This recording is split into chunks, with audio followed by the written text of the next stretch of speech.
Ladies and gentlemen, j'espère que vous passez une excellente semaine et si ce n'est pas le cas, j'ai de quoi vous remonter le moral car oui mes amis, je vois beaucoup de désespoir sans compter tous ceux qui ont enregistré leurs pertes et sont partis loin de ce marché avec la sensation d'avoir fait une énorme erreur.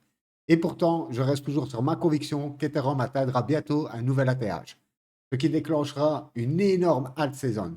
À ce moment-là, si certaines de mes cryptos ne bougent pas, c'est que j'aurais fait tout simplement le mauvais choix. Je vous rappelle la loi de Pareto, les 80-20. Si j'applique froidement cette règle à mon bac, cela signifie que sur une trentaine de cryptos, 6 enregistreront des performances phénoménales, d'autres auront juste une belle perf, et pour le reste, je serai à perte ou, avec un peu de chance, en équilibre.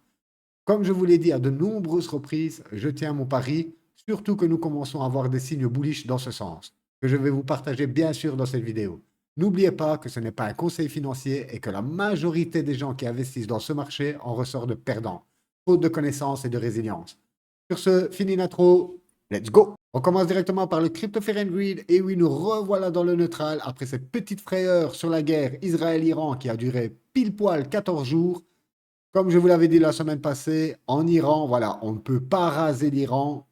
C'est un point stratégique pour le pétrole, que ce soit par voie maritime ou par voie terrestre. On n'est pas à l'abri qu'ils s'envoient encore quelques cartouches, car je vous le rappelle, ça fait des milliers d'années qu'ils se font la guerre dans ces régions-là. Donc voilà, vous voyez très bien que le marché en a rien à foutre. D'ailleurs, le Nasdaq vient d'enregistrer un nouveau record. On passe directement à XRP. On peut voir que la Banque Centrale Européenne a sélectionné XRP Ledger pour son programme pilote d'euro numérique de 12 mois à compter de juin 2025. Ce n'est pas une très bonne nouvelle pour nous, Européens, car oui, dès l'arrivée de l'euro numérique, vous vous doutez bien que le cash va disparaître. Aujourd'hui, en Belgique et en France, très compliqué pour les gens qui ont une petite épicerie ou un petit salon de coiffure de ne pas pouvoir faire de blagues pour survivre. Car l'imposition est tellement monstrueuse que sans blague, c'est dur de joindre les deux bouts. Donc voilà, ça va être encore un gros coup dur pour les Européens. Mais bon. Sur ce, bien sûr, après la nouvelle, on voit les futurs qui ont explosé de 45% sur XRP. Le prix spot n'a pas tellement bougé. On passe directement sur ETH et l'activité on-chain qui est en train d'exploser. Après les nouvelles de régularisation que nous avons eues sur les stablecoins, tous les instituts qui sont en train de construire aujourd'hui de la DeFi, tout ce qui se build aujourd'hui se fait sur Ethereum. Regardez, l'activité on-chain commence à exploser. On est revenu au contact des 2500 $. On avait fait presque une petite tentative d'aller rechercher le nouveau record avant, bien sûr, les fêtes de fin d'année. Après, nous avons eu Trump et les droits douaniers et tout ce qui a fait chuter le marché. Aujourd'hui, je pense que nous rentrons dans une autre configuration. Ce n'est pas une très bonne nouvelle pour nous, Européens, car oui, dès l'arrivée de l'euro numérique, vous vous doutez bien que le cash va disparaître. Aujourd'hui, en Belgique et en France, très compliqué pour les gens qui ont une petite épicerie ou un petit salon de coiffure de ne pas pouvoir faire de blagues pour survivre. Car l'imposition est tellement monstrueuse que sans blague, c'est dur de joindre les deux bouts. Donc voilà, ça va être encore un gros coup dur pour les Européens. Mais bon.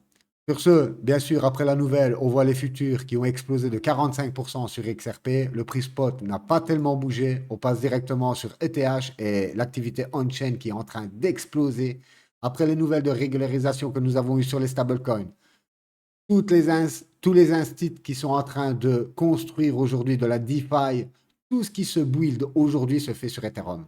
Regardez, l'activité on-chain commence à exploser. On est revenu au contact des 2500 $. On avait fait presque une petite tentative d'aller rechercher le nouveau record avant, bien sûr, les fêtes de fin d'année. Sans compter les mises à jour à venir sur Ether qui vont réduire les frais de gaz, on peut voir que ça ne bouge plus, ça reste toujours à 1,3. Même quand nous avons de l'activité maximum, ça monte à 9, 8. Voilà, ça c'est les progrès qui sont faits en ce moment sur la chaîne. Le but, c'est de rendre Ethereum super scalable et surtout pas cher. Car, je vous l'ai dit, à l'ancien boule pour faire des transactions sur Ether, il fallait un putain de gros wallet car les frais vous faisaient juste trembler. Aujourd'hui, on est loin de tout ça. Quelques petites transactions sur Ether à 1,4, honnêtement, ça revient quasi à que dalle. Après, on se pose la question, que vont devenir les Layer 2? Ça, seul l'avenir nous le dira. Mais en tout cas, voilà, beaucoup d'activités sur Ether. Beaucoup d'instits, beaucoup de pays accumulent monstrueusement en ce moment de l'Ether. Beaucoup de whales, comme nous l'avons vu et comme nous le voyons ici, les whales achètent ETH comme jamais on a vu auparavant. Regardez les spikes. C'est juste incroyable. Et si on me dit, oui, mais pourquoi le prix ne monte pas? Mais à contrario, si vous allez dans les futurs, et oui, c'est toujours les futurs, aujourd'hui, les funding rates sont négatifs sur Ethereum. Donc, ça veut dire que une masse de gens sont en train de shorter à mort l'actif. Moi, une seule réflexion me vient. Je me dis, voilà, les instituts, les pays sont en train de s'engouffrer dans Ethereum. Et pour garder le prix stable, pour leur permettre d'accumuler, peut-être qu'ils font du leverage. Le leverage, c'est quand vous voulez vous couvrir d'une position, vous achetez pour autant et vous mettez en short pour autant. Voilà, comme ça, votre prix ne bouge pas. Et quand vous avez un signal clair, vous coupez soit l'un ou l'autre.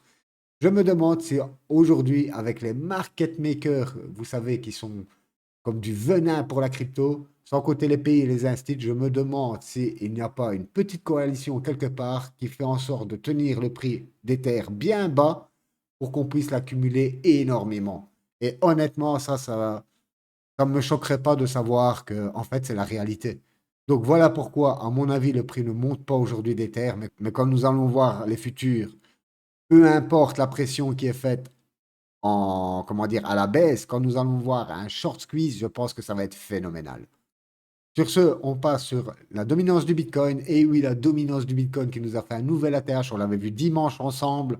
Voilà, on commence à dessiner une belle pattern. Comme vous le voyez ici, nous sommes dans un triangle descendant. Généralement, ces patterns cassent à la baisse. Voilà, on pourrait revenir tout en bas ici, refaire un nouveau point de contact aux alentours des 42%. Voilà pourquoi moi je me suis mis une alarme. Je vais vous le montrer plus tard dans les graphiques, mais ça sera un de mes signes d'alerte qui me fera dire c'est le moment de quitter le marché. On passe directement, et oui, à BlackRock, encore et toujours BlackRock, sans compter Fidelity et tous les copains, accumulent encore pour 55 millions de valeur de TH. Et voilà.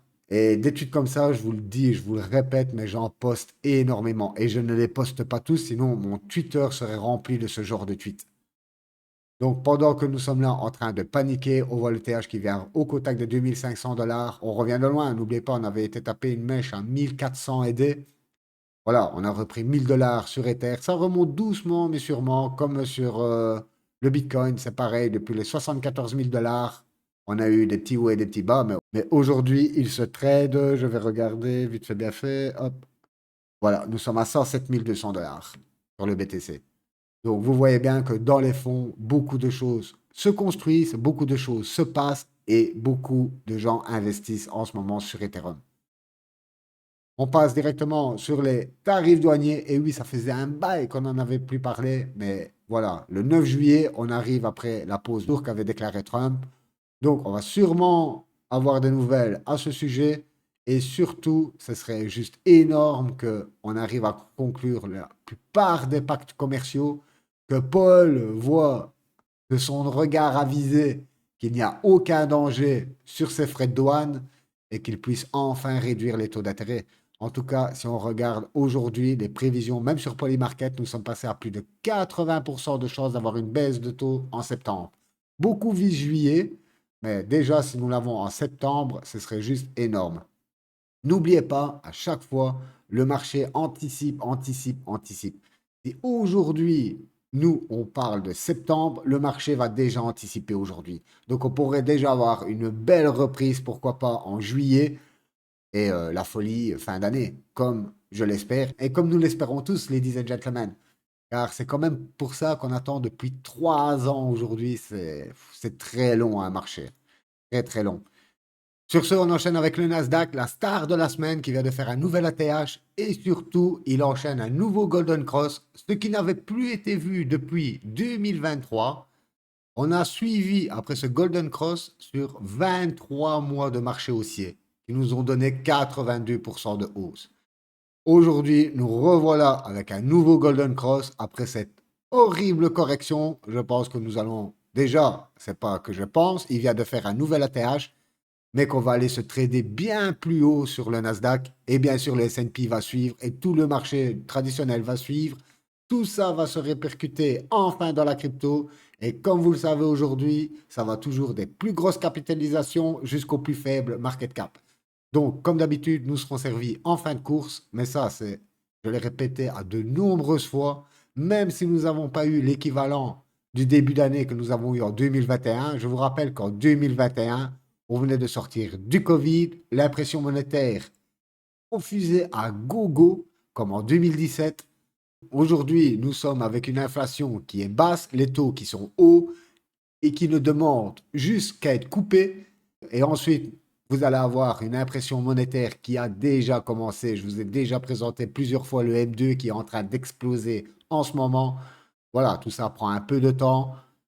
Et voilà, encore un tout petit peu de patience, mes amis, et je pense que après 3 ans de galère, on sera vraiment récompensé. N'oubliez pas qu'à chaque fois, c'est comme pour tous investissements, les gens veulent être riches du jour au lendemain, sans avoir aucune difficulté, sans avoir aucune tension émotionnelle, excusez-moi. Mais tout ça, ça n'arrive jamais. L'argent magique, ça n'existe pas. On revient sur BNB. Le BNB, c'était la star de 2021 avec le Solana et d'autres coins. Vous pouvez voir que ici, je suis en 2017, donc à l'ancien marché haussier, suivi du marché baissier de 2018. Moi, je suis arrivé pile ici, dans la petite bosse que vous voyez ici. Pile au top de 2018, pendant les fêtes de fin d'année. Même pas 2 mois plus tard, je me suis retrouvé quasi avec rien de tout ce que j'avais investi. Et croyez-moi que j'étais naïf à ce moment-là, je ne connaissais rien, je suivais juste des amis. J'ai pas été de main morte et, et je l'ai bien regretté. Mais bon, je n'ai pas quitté ce marché. Je vous l'ai déjà dit plusieurs fois dans la vidéo. Je me suis éduqué. J'ai regardé des vidéos à gogo. J'ai lu des livres. J'ai fait tout ce que je pouvais pour dire de m'en sortir au prochain marché aussi qui est en 2021. Mais je voulais juste vous montrer ça ici. Regardez 2018, 2019, 2020, le crash Covid, et la montée s'est faite en 2021, les gars, le 20 janvier 2021. Je vais vous montrer ce qui se passe juste avant. Voilà, on va s'arrêter vraiment avant le marché haussier. Regardez pour le BNB. Le BNB, on sort enfin, on vient taper un top, bien sûr, en 2018, comme vous le voyez ici, quasi en fin d'année en 2018. Après, ça a été vraiment la cascade du top des 17 dollars, pratiquement 18 dollars. Nous sommes passés à 8 dollars. 8 dollars. Par la suite, en 2018, on est remonté à 16 dollars, pratiquement 17 dollars. Ensuite, on se reprend une méchante correction et on retombe à 4 dollars, voire 5 dollars sur l'actif. Peu après ça, on remonte à 36 dollars. Tout le monde pensait que ça y est, c'était reparti. Boum, on rechute à 16 dollars. Vous imaginez, c'est plus de 50% de discount. Pareil, on a une petite remontée, on vient retaper presque les 21 dollars. Boum, tout de suite après, on replonge à exactement 12,30 $. On reprend encore une fois de plus à 25 dollars. Vous imaginez la volatilité pour ensuite rechuter à 10 dollars. Et regardez ensuite. Voilà.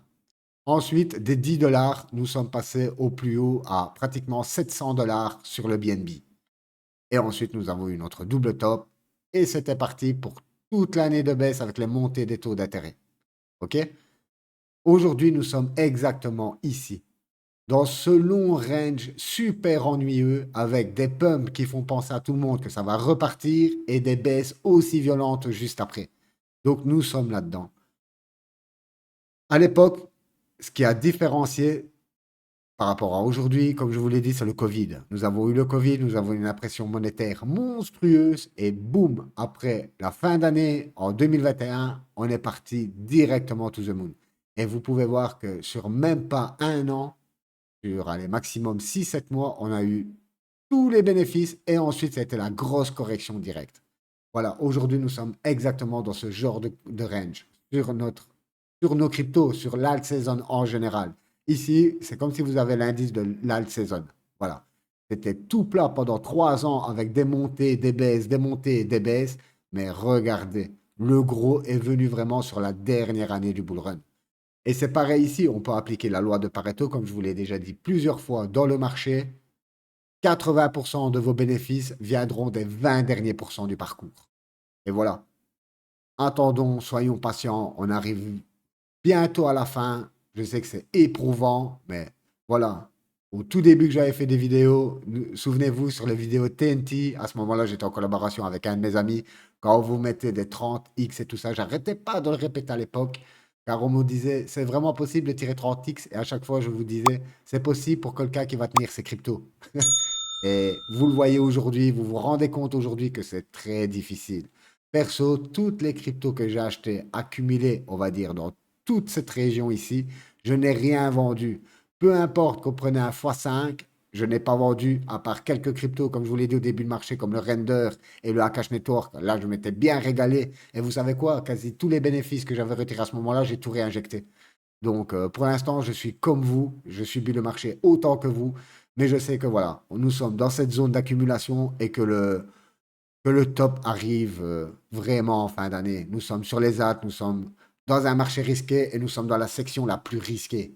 Donc, c'est normal qu'on soit servi en bout de course. Sur ce, on va passer sur l'analyse technique. On commence par le VIX. Le VIX, on l'avait vu dimanche, nous étions ici, je vous avais dit que ça dévissait, ben voilà. Nous avons confirmation que la petite guéguerre, là, ça n'a pas duré très longtemps sur le VIX. On passe directement au Nasdaq. Et voilà, le Nasdaq qui vient d'enregistrer un nouveau record.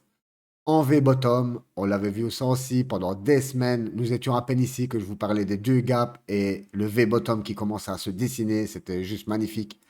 Donc voilà, vous pouvez voir que ça croise bullish à crever ici. J'ai ma MA50 qui vient carrément transpercer mes deux autres MA. Et c'est ce qu'on avait eu exactement ici en 2023, juste après cette sortie de ce long bear market qu'on avait connu en 2022. Donc vous voyez de ce côté-là, on passe sur le S&P 500. C'est la même configuration. On arrive bientôt à la TH. Voilà, on a eu une belle correction. Aujourd'hui, nous sommes repartis pour aller chercher de nouveaux plus hauts. On va partir en price discovery, que j'adore ce mot, price discovery. On passe directement, on va regarder quoi? Ah non, on regarde le dollar. Le dollar, pareil, on l'avait encore vu dimanche, mais là, ça s'écrase encore plus. Voilà, on avait vu ces deux supports ici. Déjà là, je vous disais qu'on allait péter le support. On vient en contact. Donc on pète ce support, on vient confirmer en tant que résistance. On va repartir bien plus bas. On pourra encore, pourquoi pas, avoir un petit arrêt ici. Voilà, aux alentours des 96 dollars, mais je pense qu'on va aller rechercher les 94 et voir même un peu plus bas, qui sait. On passe sur les obligations, que ce soit à 10 ans, on va passer en weekly. Hop, non, c'est pas en weekly, c'est en 3D. Voilà, les obligations, vous voyez, ça bouge pas. On revient sur le bas de la box. Les obligations à 2 ans, nous sommes toujours dans ce canal baissier. On va aller chercher la trend inférieure. Voilà, pour moi, sur l'analyse graphique, malgré tout ce qu'on peut dire dans les médias, moi, je regarde juste le graphe et je vois que pour l'instant, tout se passe bien sur le graphe. L'euro, alors l'euro, c'est magnifique.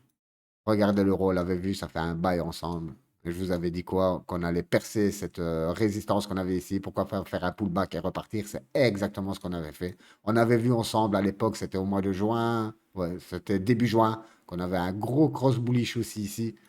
Donc voilà, tout ça se confirme. Le pétrole, alors le pétrole, regardez les gens comme ils se sont mis à shorter, enfin les instituts et tout ça, ils se sont mis à shorter le pétrole. Donc voilà, aucune crainte là-dessus, sur la guerre et tout ça, tout ça. Bon, pour ce qui est de la finance tradie, on en a fini. On passe directement à la dominance du Bitcoin car j'ai une bonne news. On avait vu ensemble qu'en weekly, nous étions en divergence baissière et maintenant, ça vient se reporter sur le 3D. Donc voilà, nous sommes plus très loin. Regardez, ça diverge bien, c'est énorme. Et comme je vous l'avais dit tout à l'heure, voilà, moi, mon alarme, elle est ici, comme vous le voyez, à 45%. Même peut-être avant, au 46%. Voilà, là, ça sera vraiment le moment de se décharger, car je ne pense pas qu'on va aller faire des nouveaux plus bas en dessous de 38%. Ça m'étonnerait. Je pense qu'on va s'arrêter un petit peu avant et qu'on va repartir ensuite pour le prochain bull market, le prochain bear market, excusez-moi. Donc voilà pour la dominance du Bitcoin. Excellente nouvelle. On ne voit toujours pas les moyennes mobiles fléchir. C'est ça. Mais regardez ici, si on retourne en arrière. Voilà, regardez, nous sommes à peu près dans ce genre de configuration. Vous voyez, avec les moyennes mobiles qui sont parfaitement alignées. Mais regardez comment ça peut repasser bearish très très vite. Voilà, ici on était sur une pente phénoménale et regardez ensuite la courbure, comment ça s'est passé très très vite jusqu'à la chute de tout ce marché haussier. Donc voilà, je ne m'inquiète pas pour ça. Et regardez, on commence à voir qu'elle part vraiment à la verticale. Donc on pourrait, pourquoi pas, avoir une cassure assez violente. Et voilà, et ensuite toute la MA qui suit. Et c'est ce qu'on veut voir pour que cette dominance parte enfin à la baisse. En tout cas, vous le savez, hein, ici, nous sommes sur les tops, ce qui veut dire, je sais que je vous dis ça depuis un bail, car moi, je pensais qu'aux alentours des 62%, 62, 63%, on allait déjà se prendre une méchante claque à la baisse. C'est pas ce qui s'est passé. Donc voilà, mais dites-vous, tant que nous sommes dans les tops ici, c'est le meilleur moment. D'ailleurs, même moi, je regarde pour... Je sais que je suis peut-être un peu fou, mais je vais encore refaire un petit DCA, pourquoi pas durant le mois de juillet. Donc voilà, je passe directement au Bitcoin. Le Bitcoin, magnifique. Après cette longue mèche de liquidation que nous avons eue ici, on est revenu en haut de notre pattern. Donc voilà, nous sommes dans un beau triangle ascendant. J'espère vraiment qu'on va casser vite ça et vite aller chercher de nouveaux records. Ce serait juste énorme. Je devais vous passer quelque chose d'autre. Je crois que c'est ici. Voilà. On a un autre. Hop. Tac, comme vous le voyez ici. Boum. Voilà. On a ma EMA 100 périodes qui vient de repasser au-dessus de ma EMA 200 périodes. Donc c'est encore un Golden Cross. Voilà, on attend juste que tout ça se mette comme il faut en daily. Le cours vient de beau dire là-dessus et qu'on parte to the moon. Ce serait une délivrance, ladies and gentlemen. Oh là là, ETH. Alors ETH, on va passer, on va rezoomer. Voilà, ETH, nous sommes toujours dans ce triangle ici, triangle ascendant de compression. On avait déjà fait un fake out, on en a fait un deuxième ici. Boum, on est venu directement se retrader aux alentours de 2500 $. Et si je passe en 3D, voilà. Vous pouvez voir qu'on est venu parfaitement. Donc, on avait explosé ma box. On est venu parfaitement pullback dessus. Et on a juste cette petite résistance ici à 2700 $ qu'il va falloir franchir. Regardez, si on met les volume profile, on va parler plus. On va le mettre en daily. Voilà. En daily, je voulais vous montrer aussi. Regardez, on a eu un premier Golden Cross ici. OK? Et là, on s'apprête à avoir notre deuxième Golden Cross, donc ma EMA 50 qui va repasser au-dessus de ma EMA 200. C'est juste magnifique. Et voilà ce que je voulais montrer. Dès qu'on va s'affranchir de ce bloc ici, ok, au minimum, on va aller revenir ici aux 3200 $. Rien que cette petite respiration ici, ça se répercuterait déjà pas mal sur nos altes. Souvenez-vous, on va repasser en 3D. Voilà. Ici, donc en mai 2024, quand on était venu presque retaper la TH se trouve à presque 5000 $. On était venu taper les 4000. On avait fait un excellent triple top avant de repartir à la cave. Mais pendant cette période ici où on est monté jusqu'au top, on avait vu nos altes bien réagir. Et pareil ici, souvenez-vous, en septembre, quand on avait repris juste après l'été, on a fait encore une tentative pour aller rechercher le top. Et nos altes s'étaient super bien comportées. Donc voilà, encore un peu de patience, je sais, c'est très dur, mais soyons patients, soyons patients. Je passe sur le Total 3 car on a aussi une bonne news sur le Total 3. Je vous l'avez déjà présenté plusieurs fois, donc à chaque fois, on fait un beau petit triangle de compression à la hausse, on le casse, on en refait un, on le casse, on en refait un second ici. Hop. On avait vu ensemble en avril qu'on avait un croisement bullish qui s'était fait ici, et maintenant nous sommes en pleine divergence haussière sur le RSI. Donc, comme vous le voyez, le cours n'arrête pas de chuter et le RSI commence à monter. Donc voilà, on a beaucoup de, comment dire, d'indicateurs qui commencent à clignoter très très vert.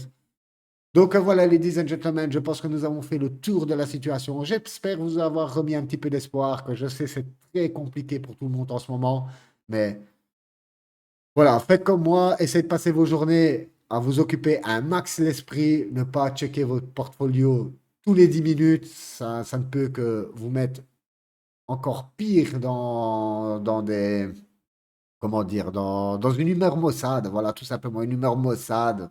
Regardez trop les actus et tout ça, ça peut vous forcer à vendre, vous dire, bon, vous savez quoi, j'en ai marre, je vends tout et je me casse. À mon avis, faire ça aujourd'hui, ce serait une terrible erreur. Arriver si près du but, et il y en a beaucoup qui le font. Il y en a beaucoup qui le font, malheureusement. Voilà. Ils n'ont pas le mental qu'il faut, car oui, la crypto et même la bourse, il faut un mental d'acier. Si vous n'avez pas un mental d'acier, oubliez l'investissement, c'est pas pour vous. Il y a d'autres types d'investissements. Il y a l'immobilier, il y a des startups, il y a tellement de choses où on peut faire de l'argent. Car la crypto, on va pas se le cacher, c'est le marché le plus dangereux avec les mini startups en bourse. Voilà, c'est là où il y a énormément de volatilité. Après, il faut savoir, car aujourd'hui, beaucoup de gens disent, ouais, je me serais mis sur le Bitcoin. Et le Bitcoin, on va regarder le Bitcoin. Même si vous êtes rentré, on va dire, 74, au 98 000 dollars ici, on a pris 10%. OK? Je ne sais pas si maintenant, tout dépend, comme je vous l'ai déjà dit avant, tout dépend de votre wallet. Si vous avez un énorme wallet et que vos objectifs, c'est de faire du 100%, du 40%, du 50%, oui, le Bitcoin, c'est magique. Le Bitcoin, c'est simple. Vous posez vos billes en plein bear et après, vous restez tranquille pendant 3 ans. Voilà, c'est aussi simple que ça. Si vous recherchez plus de volatilité, plus de performance, il faut prendre plus de risques. Qui dit le risque ne dit toujours pas que, voilà, je vais prendre du risque, ça va payer automatiquement. Non, non, c'est pas comme ça que ça marche. Des fois, on a besoin de prendre des grosses leçons. Et croyez-moi que depuis ma grosse leçon de 2018, j'en apprends énormément grâce à la crypto. Je me suis intéressé à la géopolitique, je me suis intéressé à l'économie, je m'intéresse à plein de choses grâce à la crypto. Et oui, je me suis pris des grosses baffes. Après 2021, comme vous vous en doutez, je me suis bien régalé, mais même en me régalant, j'ai fait d'énormes pertes aussi. Donc voilà, c'est un marché où on apprend, c'est un marché qui vous donne des émotions énormes. Mais voilà, que dire de plus? Soyez courageux, soyez patient. Je sais que j'arrête pas de répéter ça, mais c'est vraiment aujourd'hui, c'est la tactique à suivre. Si vous êtes là encore aujourd'hui dans le marché et que vous n'avez pas vendu vos bacs, voilà, c'est la seule solution qui pour moi reste raisonnable, c'est aller jusqu'au bout de votre pari. Voilà, sur ce, moi je vous souhaite une excellente journée ou soirée, peu importe où vous êtes. On se retrouve fin de semaine, voire du week-end. Bye bye.